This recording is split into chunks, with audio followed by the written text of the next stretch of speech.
Fala galera, sejam bem-vindos aqui para mais uma aula da nossa disciplina de máquinas térmicas. Hoje o assunto da nossa aula são as caldeiras, tá? Na verdade essa aula vai ser dividida em duas partes. Então hoje eu vou falar alguns aspectos relacionados às caldeiras e na próxima aula os demais assuntos que estão aí dentro do assunto caldeiras, certo? Então vamos lá? Na aula de hoje eu vou falar desses 4 primeiros tópicos aqui, né? As caldeiras e a sua classificação, quanto à forma construtiva, quanto ao também a forma como os gases circulam aí por dentro das tubulações ou não das caldeiras, tá? Os tipos de caldeiras e os equipamentos auxiliares. E na próxima aula, assuntos também importantes, muito relevantes, que são problemas usuais em caldeiras. Aqui GV é uma outra nomenclatura, que são geradores de vapor, né?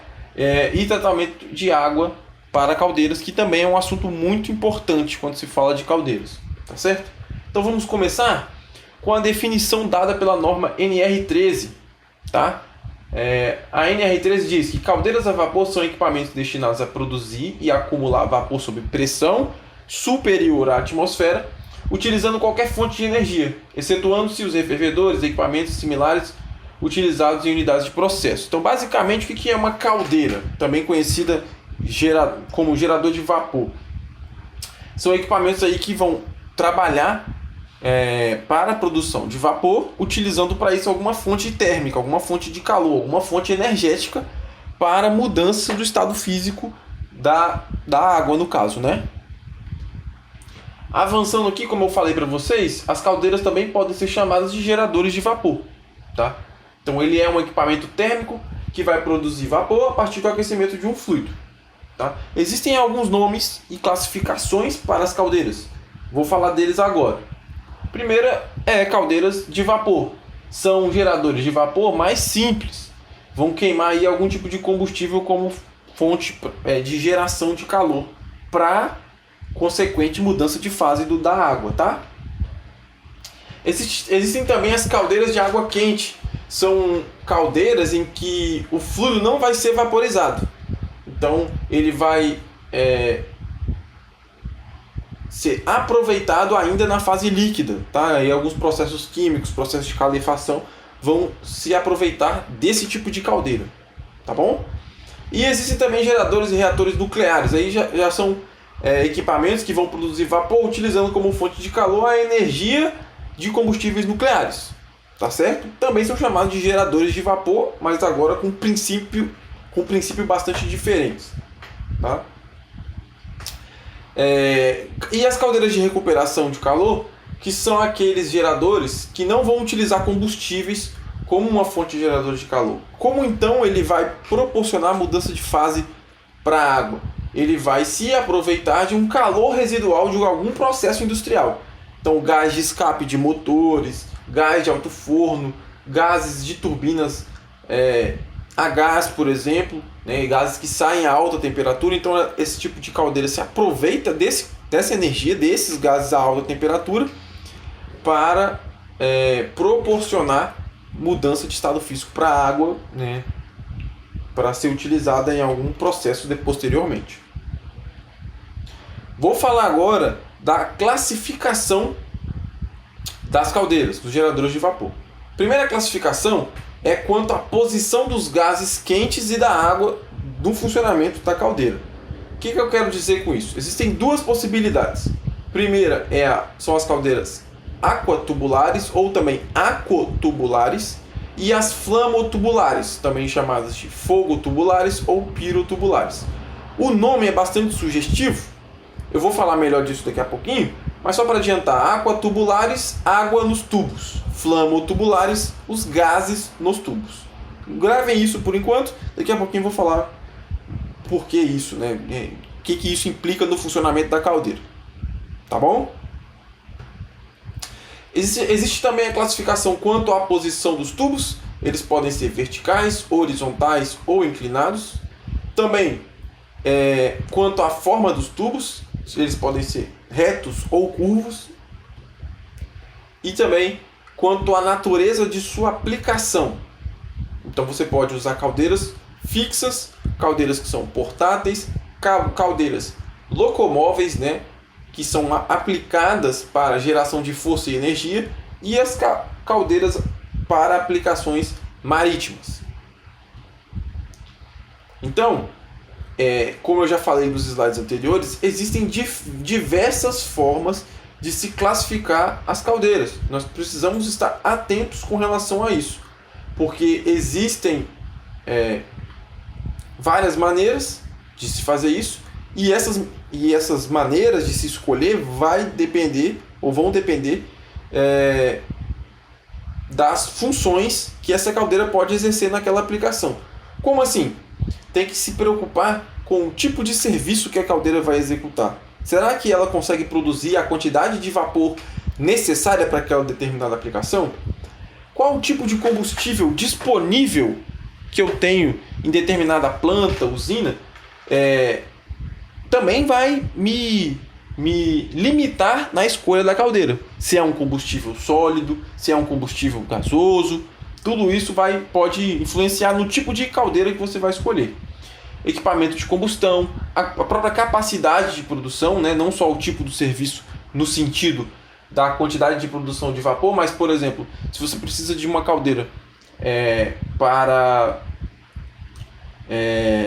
geração de força, né? Ou, por exemplo, no caso das locomóveis que eram usadas em locomotivas antigas, ela vai ter uma determinada característica, porque ali a ideia é gerar vapor para mexer um trem, vamos dizer assim, né? Para fazer o trem andar. Já se você quer gerar vapor para produzir energia em uma usina termoelétrica, já é uma outra característica, vai precisar de uma outra capacidade de produção.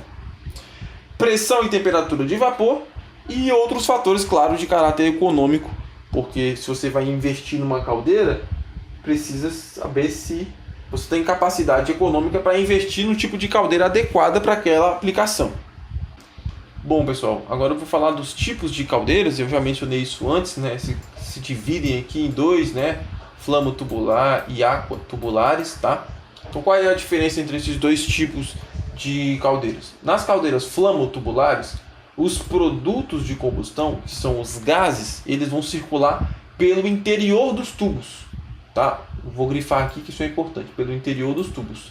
E esses tubos eles ficam imersos na água que deseja ser vaporizada. Então deixa eu desenhar aqui, deixa eu mudar a cor aqui, pegar um preto, vou desenhar um tubo, tá? Estou representando agora a flamo-tubular. Então o que acontece? Na flamo-tubular os produtos vão no interior dos tubos, então os gases estão aqui, ó, em vermelho, tá? Eles estão dentro da tubulação. E o que acontece com... Deixa eu trocar aqui a cor, vou pegar o azul. O que acontece com a água? A água ela está aqui, ó. Então os tubos estão imersos na água e os gases vão passar aqui, ó, por dentro da tubulação. Agora, o que acontece nas aquatubulares? A água que vai ser vaporizada circula por dentro dos tubos e os produtos de combustão pelo exterior desses tubos, no caso, né? Então vamos desenhar aqui. Você tem aqui um tubo, certo?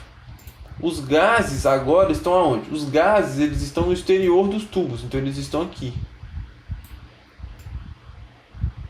certo? E o que tem dentro dos tubos agora? Dentro dos tubos eu tenho a água que se deseja vaporizar. Percebe a diferença? Então, flamo-tubular, gases nos tubos. Aquatubular, água nos tubos, certo? Vamos adiante aqui. Falar agora de características específicas de cada um desses tipos de caldeiras.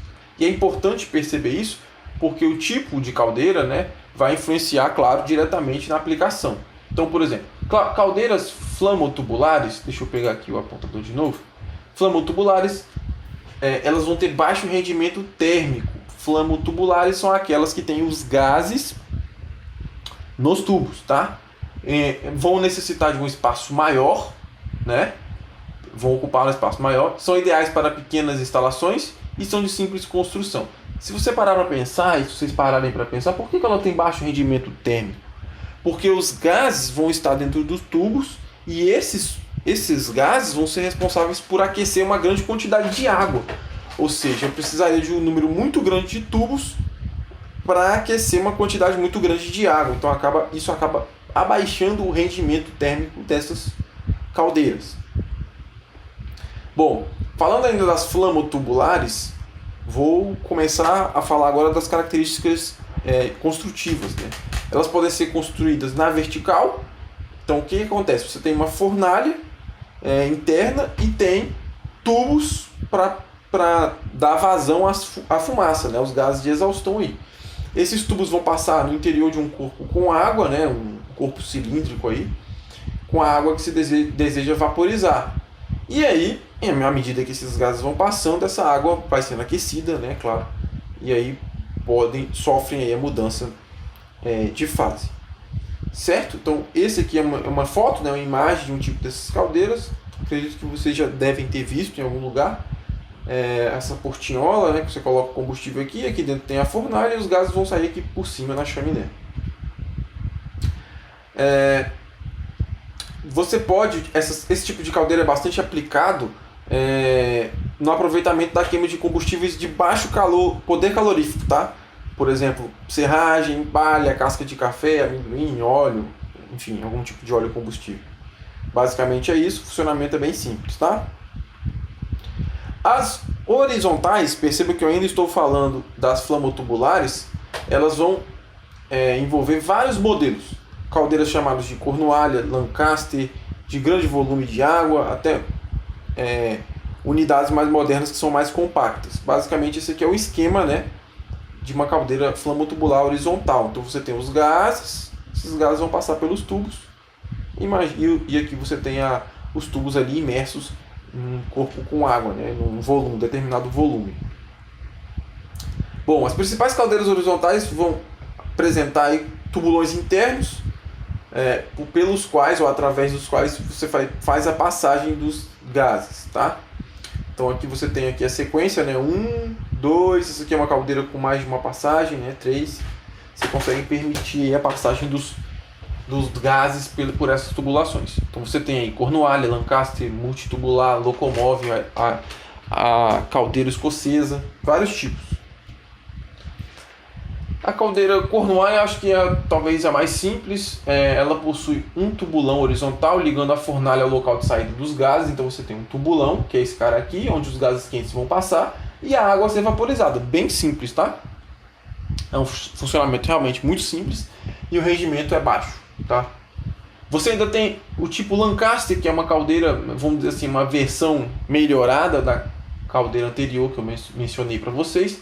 Ela pode ser constituída de 2 a 4 tubulões, então ao invés de ter um no meio você tem 2 ou 3 ou 4, e algumas vão apresentar uns tubos por onde os gases podem retornar. Então eles podem ir nesse sentido, imagina aí, para dentro, né, em profundidade ao slide, ou voltar também, tá? Em alguns casos isso pode acontecer.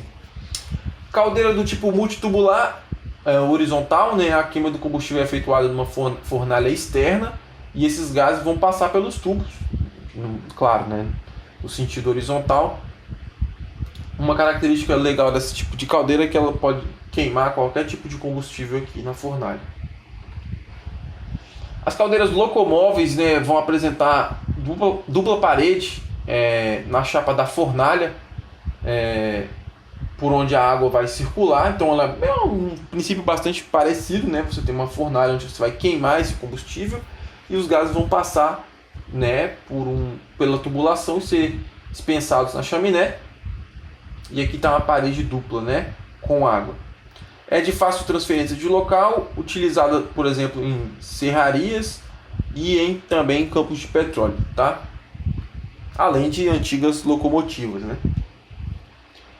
A caldeira escocesa já é um modelo melhor difundido aí do mundo. É destinada à queima de óleo ou de gás, e é muito aplicada na indústria marítima, tá? Então você tem um corpo cilíndrico, você tem um tubo fornalha e tem vários tubos por onde os gases vão passar, tá? Basicamente é isso. Então aquela mesma imagem anterior, você tem aqui, ó, um tubo principal onde acontece a combustão, depois os tubos secundários aí por onde os gases vão fluir, tá? Agora eu vou falar das caldeiras aquatubulares, que em geral são caldeiras maiores, tá? Apresentam maior rendimento, maior produção de vapor, maior superfície de aquecimento. Então isso aqui, por exemplo, é do tamanho de um prédio, né? Essa caldeira aqui é uma caldeira muito grande. Então por isso maior capacidade de produção de vapor.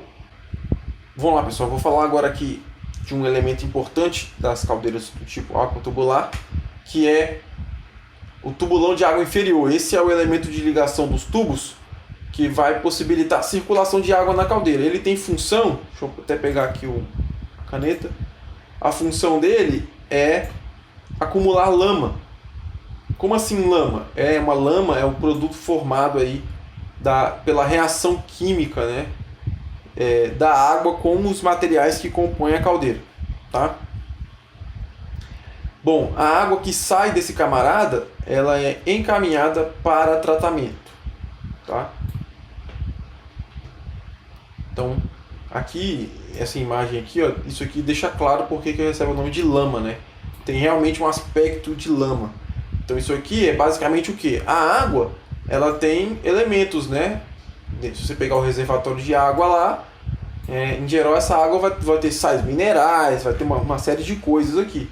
Então esses sais reagem com o material aqui da parede, das tubulações, e aí ele acaba liberando sedimentos, né? Liberando pedacinhos, vamos dizer assim, por meio de corrosão, enfim. E aí essa água acaba contaminada, ficando com essa coloração. Isso é prejudicial para o funcionamento da caldeira, por isso essa água precisa ser tratada, retirada, enfim. Já o tubulão de água superior, ele também é um corpo cilíndrico, não confundir, tá, ele com o inferior, também é um corpo cilíndrico. No interior desse corpo cilíndrico, você tem vapor, água, né, e vapor formado pela troca térmica entre os gases da combustão e a própria água, tá? Então a principal função desse camarada é separar a água líquida do vapor, tá? Então essa é a principal função dele. Então aqui, ó, separar a água do vapor, água líquida do vapor, tá? Então você consegue monitorar, por exemplo, o nível, né, de água. Esse cara também vai possuir válvulas de segurança, instrumentos de indicação de controle, além de tubos de ligação de superaquecedor do vapor. Tá? Então você, a partir desse tubo, extrai o vapor saturado para a produção de vapor superaquecido. Então aqui, ó, resumidamente, só para mostrar como que esse camarada você tem água, óbvio, né? Que a água é a fase líquida. Você tem lá os indicadores de nível máximo, nível mínimo, nível normal do tubulão. Você tem a produção de vapor que é chamado vapor úmido, né? Que ainda é um vapor saturado, e um vapor chamado seco, que já é um vapor superaquecido. Esse vapor já vai para a produção, por exemplo, de energia, se fosse numa termoelétrica. Ainda existem os tubos de alimentação de água, tá? São esses caras responsáveis por trazer a água até o tubulão, tá? Aqui uma especificação, eles são geralmente posicionados 45 graus para baixo e direcionados para a parte traseira da tubulação, tá? Existem os tubos de purga contínua, tá? Então, para que serve a purga? Então, você faz a coleta da água para análise do tipo de sais minerais, de contaminantes que essa água apresenta. Então, você faz análise de sólido, de fosfatos, de dispersantes, pH, sulfito, alcalinidade, sílica, e aí é feito o controle químico da água, da caldeira. Em geral, eles são posicionados na região inferior, tá? Para possibilitar a extração mais fácil dessa água que se deposita aqui na região inferior, tá bom? Existem os tubos de circulação, já até mencionei sobre eles, né? Um pouquinho. São os tubos traseiros do feixe tubular, são esses caras aqui, ó, tá? Esses caras aqui, ó, no cantinho. Eles são responsáveis por conduzir a água do tubulão de vapor para o tubulão de água. Então, são chamados aí de tubos descendentes. Então, basicamente, eles pegam a água aqui, trazem ela até aqui embaixo. Para quê? Para possibilitar em algum momento que ela suba para se tornar vapor, certo? E aí, essa é a responsabilidade dos tubos geradores. Então, elas são tubos dianteiros. Em geral, eles vão sofrer maior influência da quantidade de calor vinda dos gases. Então você imagina que os gases estão indo nessa direção, esses tubos vão sofrer influência, maior influência. Então o que acontece? A água que sai daqui, ela sobe e aí é responsável pela mudança de fase aqui, tá? Lembrando que eu falei dos tubos de circulação, que são esses aqui, ó, atrás. À medida que a água vai descendo, ela sofre parcialmente um aquecimento pelos gases, tá bom? Existe agora a ideia de parede d'água, tá, na tubulação da caldeira, como se fosse, é isso aqui, ó, como se fosse essa grande gaiola aqui de tubulações. Então você com isso faz o resfriamento da fornalha através desse fluxo de água pelos tubos dessa parede. Então a água do tubulão superior desce para o tubulão inferior, sendo os resíduos sólidos de evaporação conduzidos por gravidade aí para o tubulão inferior, tá? Então aí o vapor permanece nesse tubulão aqui em cima e a água líquida vem para cá para sofrer de novo o processo de mudança de fase, ou sofrer o processo de mudança de fase nesse movimento ascendente, tá certo? Então a parede da água pode ser frontal, traseira ou lateral. Ela ainda pode ser aletada, tangente ou espaçada. O que é isso? Tangente, não existe um espaço aqui, ó, tá vendo? Entre eles, né? São bem próximos. Então você tem aqui todo o material da caldeira, por exemplo, isolante térmico, alumínio corrugado, cimento refratário, enfim. Ou podem ser aletados, né? Onde você tem aqui, ó, essa ligação entre os tubos. Material aí aletado. Beleza? O superaquecedor da caldeira, né, aqui, ó, é essa região. Ele é destinado a aumentar a temperatura de quem? Ele é responsável por aumentar a temperatura do vapor saturado, tornando esse cara mais seco, ou seja, tornando esse cara superaquecido. Então esses tubos podem ser lisos ou aletados, precisam resistir a alta temperatura para não sofrer nenhum dano devido aos gases de exaustão. Então eles vão aproveitar os gases da combustão para aquecer o vapor que já está saturado, transformando ele em vapor superaquecido, certo? O economizador, por sua vez, ele tem a finalidade de aquecer a água de alimentação da caldeira, tá certo? Normalmente ele vai estar localizado na região mais alta da caldeira, entre o tambor de vapor, ou tambor de vapor que é o tubulão, tá? É um dos nomes dele, também chamado de tambor de vapor. E os tubos geradores de vapor, tá? Então os gases aí são obrigados a circular através dele antes de sair pela chaminé, ou seja, eu estou aquecendo a água de alimentação para precisar de menos energia para torná-la vapor. Com isso eu acabo economizando combustível também da caldeira, né? Existem vários tipos de economizadores aí. Eles podem ser empregados tubos de aço maleável ou tubos de aço fundido. Basicamente é conjunto de tubo. Aqui está o esquema, né? Um conjunto de tubos por onde vai entrar água fria e sair água quente, onde os gases vão aí, claro, né, percorrer esse circuito também. Existe também o pré-aquecedor de ar. Ele é um equipamento, né, um trocador de calor que vai elevar a temperatura do ar antes que esse cara entre na fornalha, tá? Então o calor cedido pelos gases residuais quentes ou pelo vapor da própria caldeira. Então você aproveita esse calor dos gases ou do vapor da própria caldeira para pré-aquecer o ar. É uma outra forma de facilitar o processo de combustão, tá?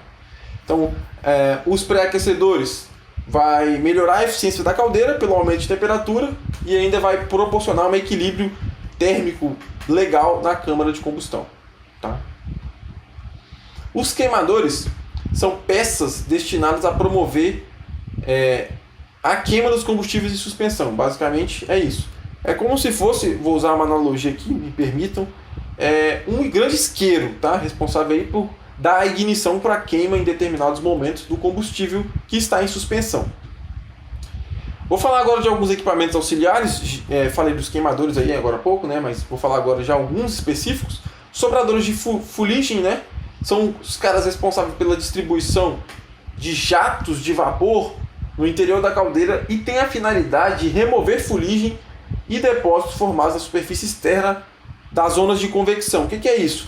Às vezes é comum, à medida que vai queimando o combustível, que a fuligem se deposite, por exemplo, nos tubos ou em algumas superfícies onde há troca térmica. Então, para melhorar a troca térmica, é preciso remover esses caras. para remover esses caras se utiliza esses jatos de ar, tá?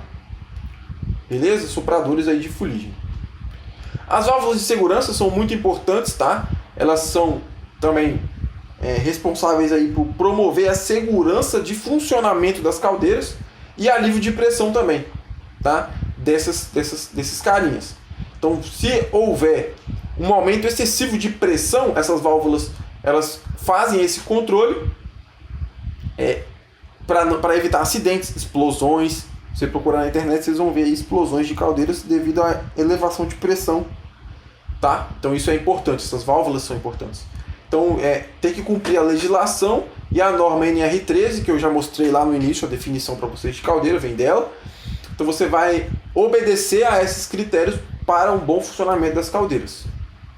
Os indicadores de nível, né, são responsáveis aí por indicar, obviamente, o nível da água dentro do tubulão principal de evaporação, tá? Então você tem ali basicamente o que? Um vidro, um indicador onde você vai ver o nível ali de água dentro desse tubulão. E existem os sistemas de controle de água de alimentação. Esses caras vão regular o abastecimento de água, isso é importante lembrar, tá? Porque para a caldeira funcionar, ela tem que ter um abastecimento de água satisfatório, tá? Para manter o nível dentro dos limites desejáveis, ou seja, eu quero continuar a minha produção sem ter nenhum problema. Esses limites devem ser observados aonde? Aqui, ó, no indicador de nível, para saber se o nível está adequado. E vale lembrar que não é um carinha que fica lá olhando, deixa eu desenhar aqui, olhando lá um tubinho assim com os níveis, não é, tá? Então a maioria das caldeiras, para não dizer todas, as caldeiras hoje são automatizadas com relação a isso. Isso proporciona maior segurança para o funcionamento, maiores rendimentos, menores gastos com manutenção e, claro, um funcionamento mais seguro aí, tá? Sensores de temperatura também são importantes, tá? Eles fazem a medição de temperatura dos fluidos que estão envolvidos no funcionamento da caldeira.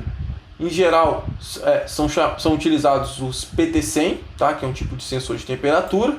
Eles vão medir a temperatura, por exemplo, dos gases de exaustão ou gases de combustão, né? Do ar de entrada, da água de entrada, do vapor gerado, enfim, do próprio combustível, tudo isso.